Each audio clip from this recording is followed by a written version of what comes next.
Hello and welcome to episode 2 of Showgoers, a podcast dedicated to introducing theater makers to untapped audiences and new audiences to the unique experience of live theater. Hey everybody, my name is Nick LaRue, and thanks so much for joining us here on the second episode of Showgoers. We made it. We got to the second episode. Not too bad. Showgoers is a weekly podcast. On the first and third week of each month, I'm going to take one of my non-theater friends to go see a show, and then afterwards, we're going to have a conversation about what they thought about the experience. And on the second and fourth week of each month, I'm going to be joined by a theater professional to hear their insight on how we can best serve and discover our untapped audiences. Now, without further ado, here is my conversation with theater educator and director Willie O. Jordan. Curtain rise.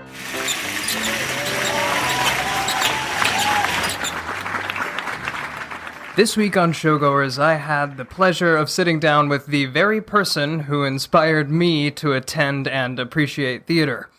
As my high school theater teacher, Mr. Willie O. Jordan, cast me in my first play I ever acted in, took me to see my first regional theater production at Playmakers Rep in Chapel Hill, North Carolina, and invited me on a trip to New York to see my first Broadway show.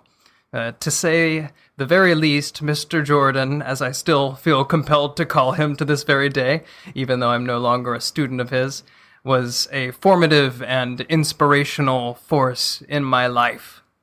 Mr. Jordan, thank you so much for joining us on Showgoers. Thank you for having me. To start things out, what should I call you as opposed to Mr. Jordan? Willie is fine. Willie it is. My friends call me Willie. That's Excellent. fine.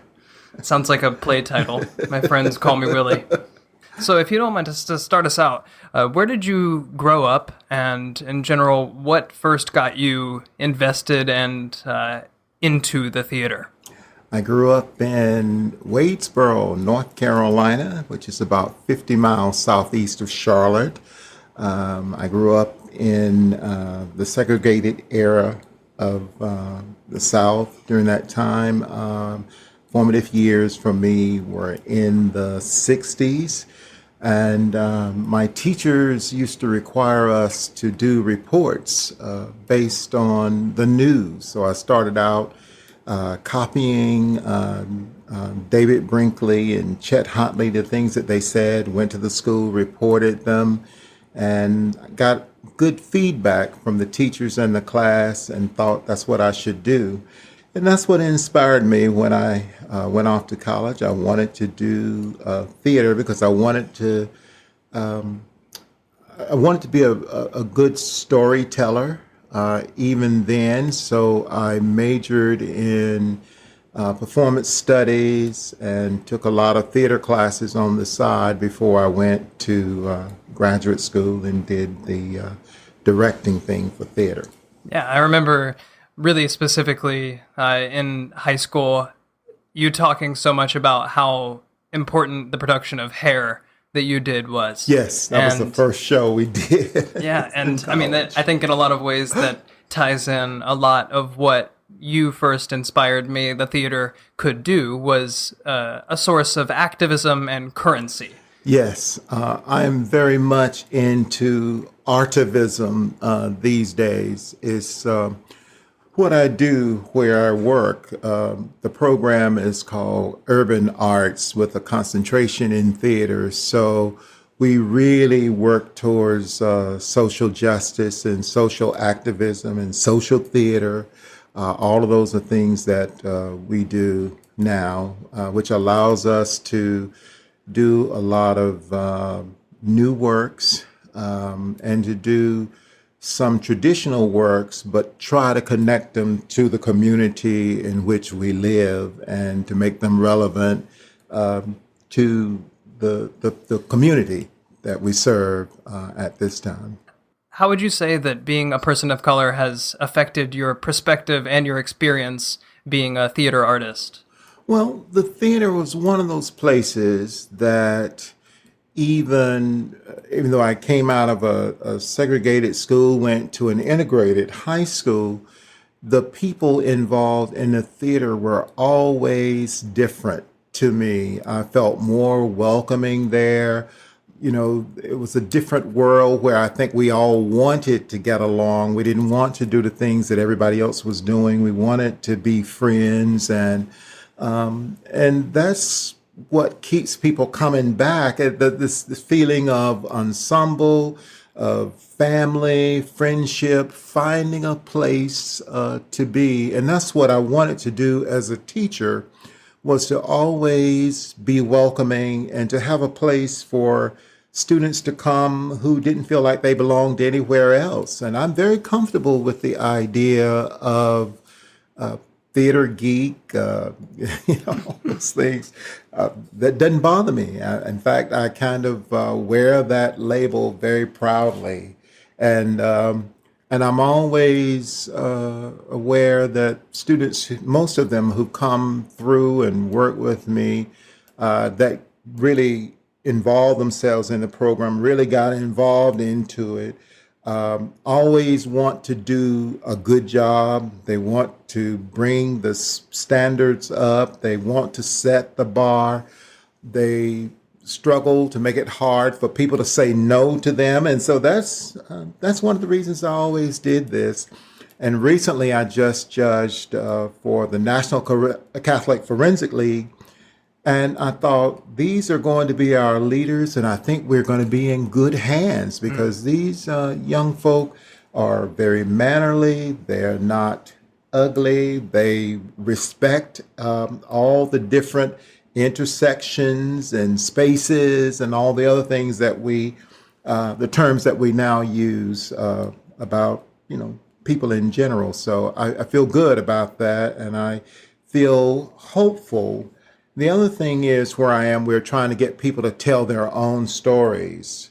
In my 40-year career as a teacher, I've had to grow. Things are changing, and I'm happy to say, having been in the theater, I'm willing to sort of go and make those changes. I mean, it requires some evolved thinking, but as long as I'm doing that, I know I'm in good shape.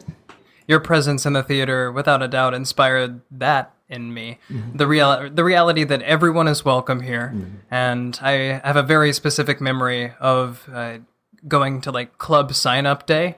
And I think I had just come from a rehearsal for Rebel Without a Cause, which was the first play that I ever did with you. Great job, you did. Yeah, and I had the opportunity to sign up for the Gay Straight Alliance. Mm-hmm. And I had never had a gay friend until I had started working in the theater with you and with all the students. Mm-hmm. And in that moment, I remember sitting there with the pen in my hand and being like, am I going to stand with these lovely people that I absolutely have fallen for and know how genuinely good they are? Mm-hmm. And I would say, if I hadn't interacted with them in a theatrical setting, even though I'd known them for probably a week or two, I don't think I would have made the decision to put pen to paper and really support them the way that I realized I should be doing. And can you talk a little more about the idea of helping people create their own stories? What goes into that? Yes, because there are places where people are left voiceless. And I thought, how painful, especially with so many different tribes that have been traumatized, not allowed to speak. And I don't want that to happen ever again. And I think knowing people's stories helps bring about a real understanding of how important it is for us all to get along, not only to be tolerant, but to celebrate and appreciate differences. But I do think that there are stories that need to be told, because we are a very heterodox nation, which means we have more than one opinion, more than one idea, more than one kind of thinking. So it seems to me it would be important to know about a number of things. It's a way of educating people. Is there any example of a either a popular play that's being done now or a work that you've interacted with that really does that specifically in a way that you feel translated directly to an audience?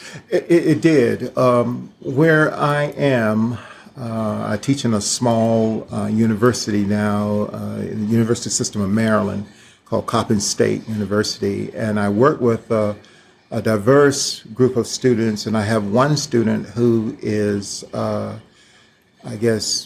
transitioning from female to male, and brought a play to me called Here, H-I-R.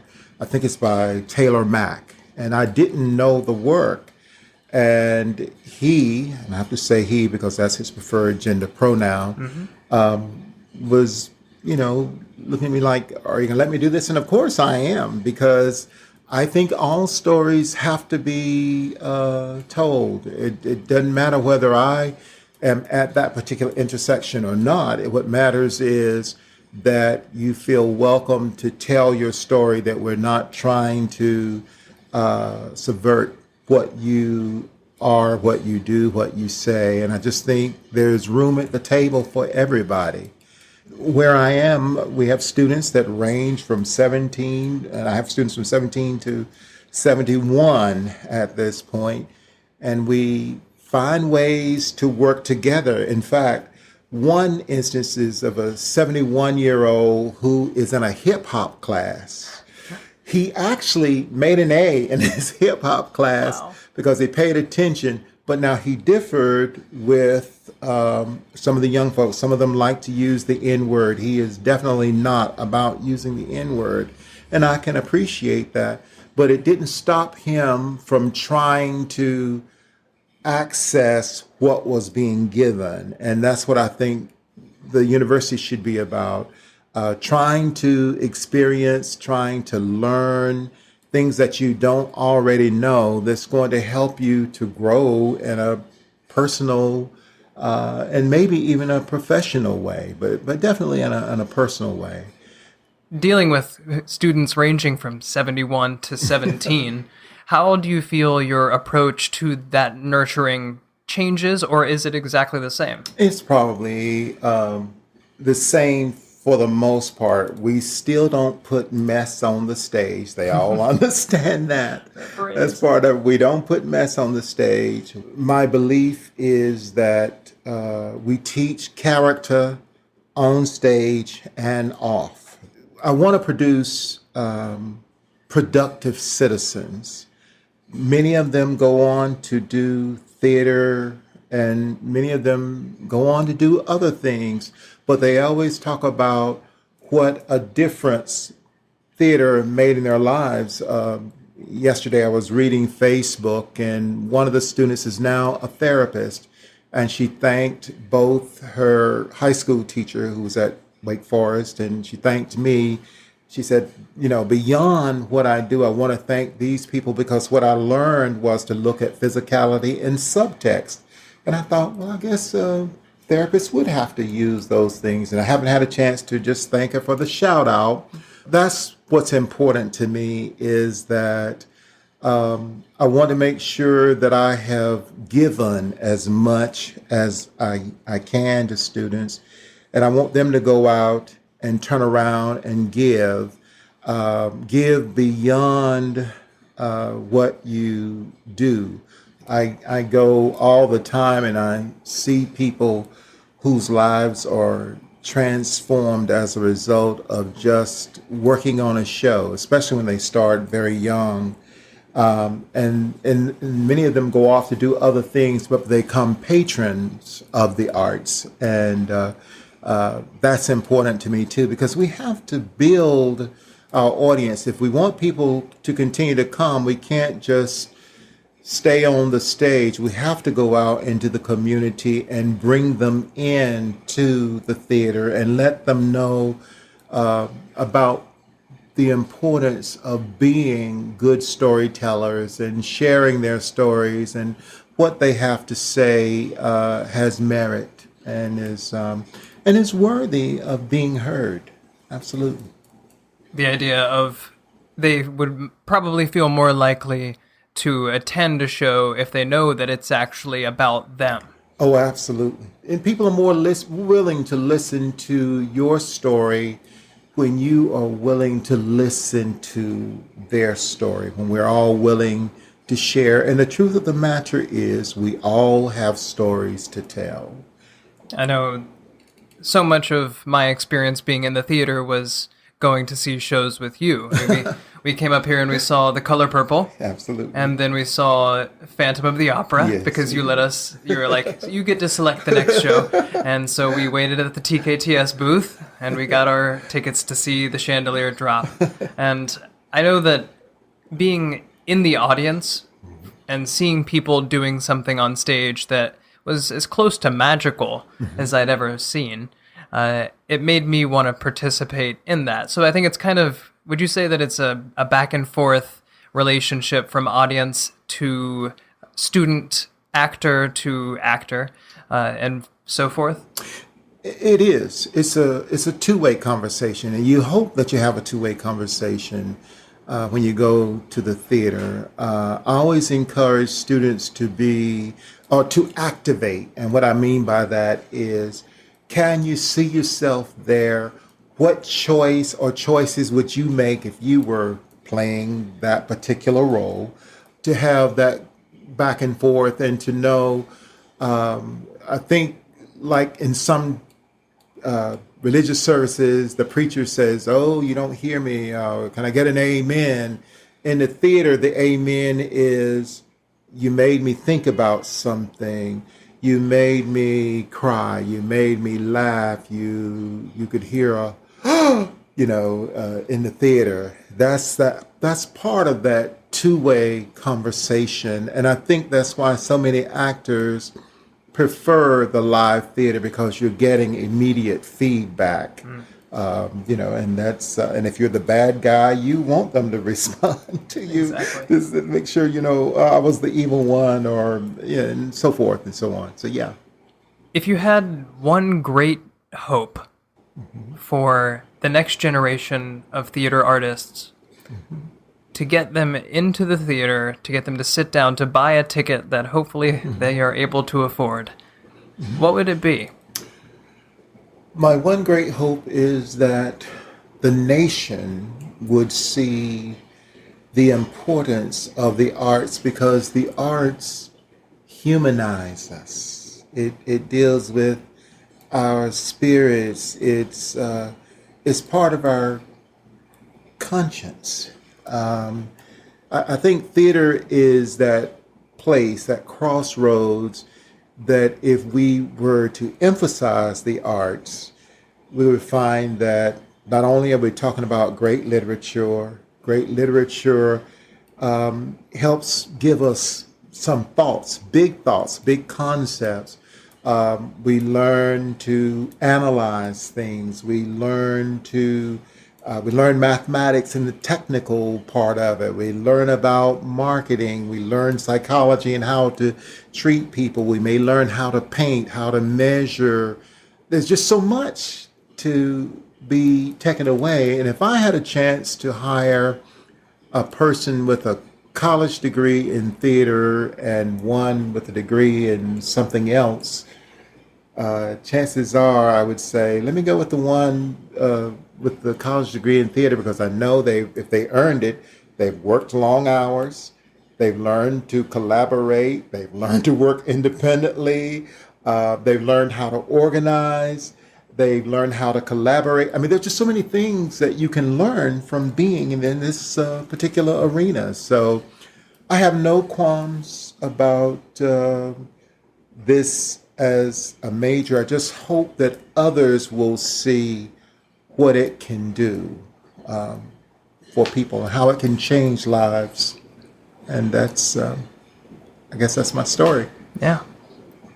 So what would you say keeps you going with people that you work with in the classroom or in an audience or in a environment that maybe there isn't theater typically? What keeps me going is it's a calling. My desire was not to be on the Broadway stage or that, but I get great satisfaction and joy from watching the rest of you do it. Do what I love to do as a teacher, which is to get people involved and open this arena up, because it's just so very special. I feel so passionate about it, and I never want people to step on my passion. So as long as my head is hot and I can move about and I can teach or give in some way, I want to do that. I'm so very blessed and fortunate to have found what I like to do. So as long as I am in relatively good health and can keep things going, I'll probably do this. And then when I can no longer make a difference, then I'll go to the porch, look out over Golden Pond, and pass away, I guess. Well, hopefully that's not anytime soon.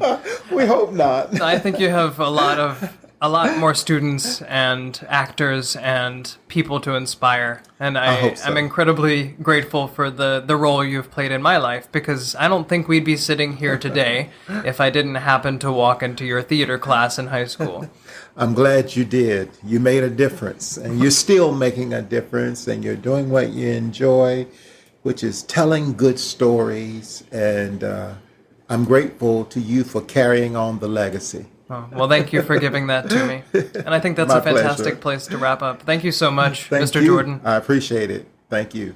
Well, that was an absolutely stellar conversation with Mr. Jordan. I mean, Willie. Thanks.